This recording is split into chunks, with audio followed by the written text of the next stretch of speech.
there is an amazing number of people on YouTube who know nothing about ragtime, and yet for some reason seem compelled to try to speak authoritatively on ragtime tempos. I'm not sure what makes them think that they know more about ragtime than ragtime historians who play ragtime for ragtime aficionados at ragtime festivals, but there you go.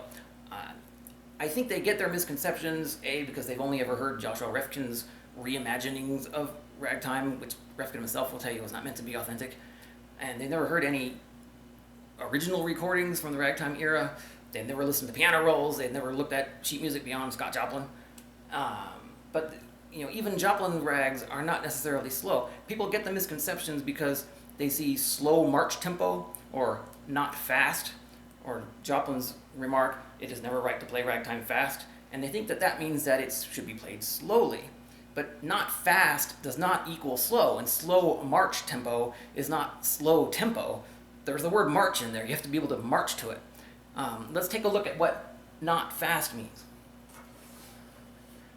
Scott Joplin's good friend, Arthur Marshall, dedicated his rag Ham and to Scott Joplin, respectfully dedicated to Scott Joplin. And he has not fast, but he puts a metronome marking, 100 beats per minute. So 100 beats per minute is not fast. But some rags, they don't say not fast, they say tempo di marcia. Well, tempo di marcia is going to be faster than not fast. So what is a march tempo? Well, imagine a drill sergeant. Left, left, left, right, left. It's left, left, left, right, left, left, left, left, right, left. That is 112 beats per minute. So let's take a listen to what the second strain of Maple Leaf Rag would sound like at 112 beats per minute.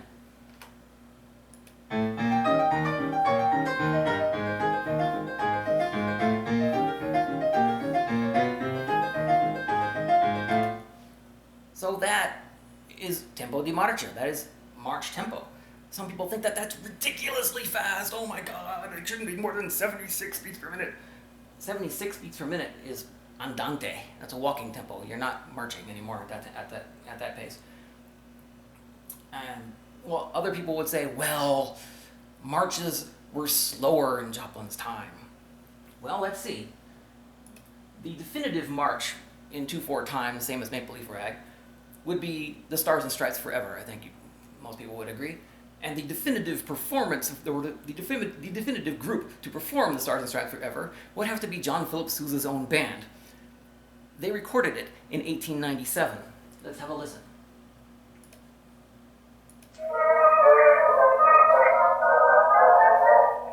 One and two, and one and two, one, two, one, two, one, two, one, two, one, two, one, two. That's 118 beats per minute. That was march tempo in Joplin's time? Some people say, oh, well, they had to play fast because the cylinders couldn't hold that much space. That is literally preposterous. That's imagining that the music came after the medium. No. The medium came after the music. You invent a medium to record music so you can sell it.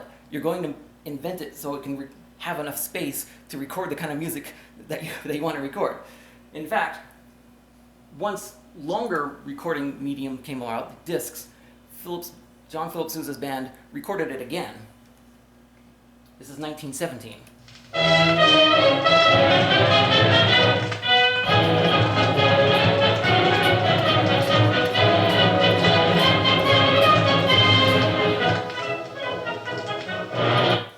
That is 138 beats per minute. So if that was march tempo by the end of the ragtime era, you can imagine that slow march tempo would have been like the old one at 118, or maybe even a little slower, but 100 beats per minute, like not fast, that is pretty much the standard ragtime tempo. There are rags that go slower than that. There are rags that go faster than that, which I think Maple Leaf Rag is definitely one. But 100 beats per minute is kind of the default tempo of ragtime. In fact, I seem to recall hearing that E.J. Stark, the son of John Stark, who published a lot of Joplin's rags, had once said that if there's no tempo indication on a rag played at 100, that's kind of the standard tempo. So that's a very short example of ragtime tempos. Another example, actually, Joseph Lamb.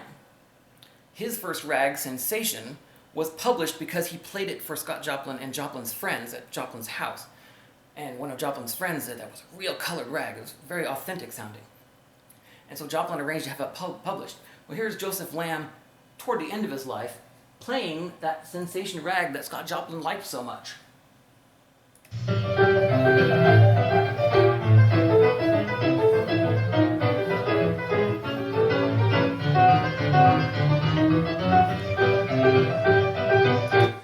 That's about 103.5 beats per minute. So even toward the end of his life, he's playing over 100 beats per minute. A rag that Scott Joplin liked.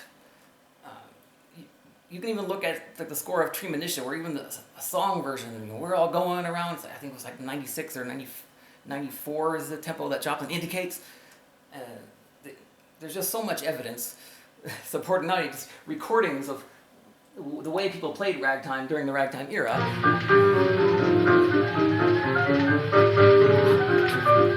You can march with us. Left, left, left, right, left, left, left, left, right, left. That's definitely a march tempo.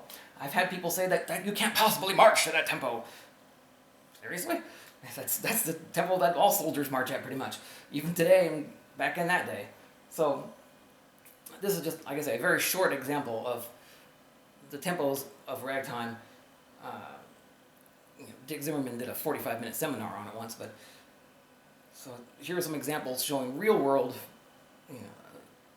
why ragtime at 100 beats per minute is not blindingly quick. That is 100 beats per minute is pretty standard. People who think that ragtime should be like 72 beats per minute or whatever are out of their minds, or just completely uninformed, basically.